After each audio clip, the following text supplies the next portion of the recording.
देवराजसेव्यमान पावनम् घ्रिपङ्कजं व्यालयज्ञसूत्रम् इन्दुशेखरं कृपाकरं नारदादियोगिवृन्दवन्दितं दिगम्बरं काशिकापुराधिनाथ कालभैरवं भजे। काशिकापुराधिनाथ कालभैरवं भजे। भानुकोटिभास्वरं भवाब्धितारकं परं नीलकण्ठमीप्सितार्थदायकं त्रिलोचनं कालकालमम्बुजाक्षमक्षशूलमक्षरं काशिकापुराधिनाथ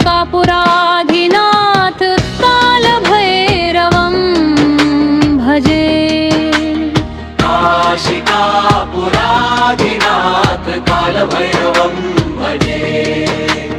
शूलटङ्कपाशदण्डपाणिमादिकारणं श्यामकायमादिदेवमक्षरं निरामयं भीमविक्रमन्त्रभूमिचित्रताण्डवप्रियं काशिकापुराधिनाथ कालभैरवं भजे। भुक्तिमुक्तिदायकं प्रशस्तचारुविग्रहं भक्तवत्सलं स्थितं समस्तलोकविग्रहं विनिक्वणन् मनोज्ञहेमकिङ्किणीलसत्कटिं काशिकापुराधिनाथ कालभैरवं भजे। काशिकापुराधिनाथ कालभैरवं भजे।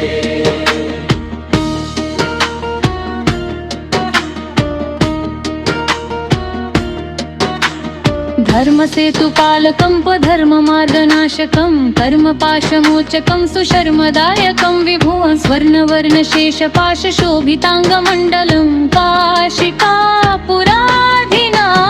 कालभैरवं भजे।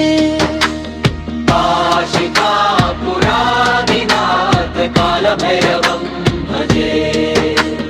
रत्नपादुका प्रभाभिरामपादयुग्मकं नित्यमद्वितीयमिष्टदैवतं निरञ्जनं मृत्युदर्पणाशनं कराळदष्टमोक्षणं काशिकापुराधिनाथ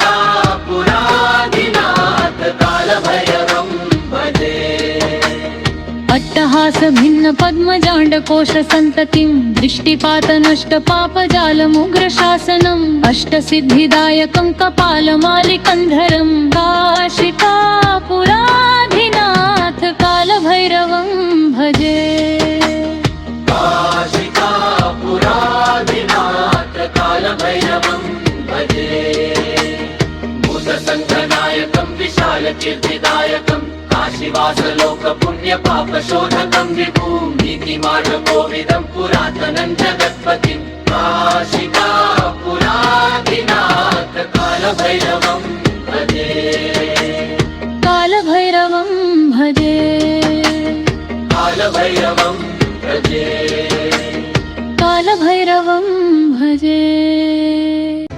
भूतसङ्घनायकं विशालकीर्तिदायकं काशीवासलोकपुण्यपापशोधकं विभुं नीतिमार्गकोविदं पुरातनं जगत्पतिं काशिकापुराधिनाथ कालभैरवं भजे।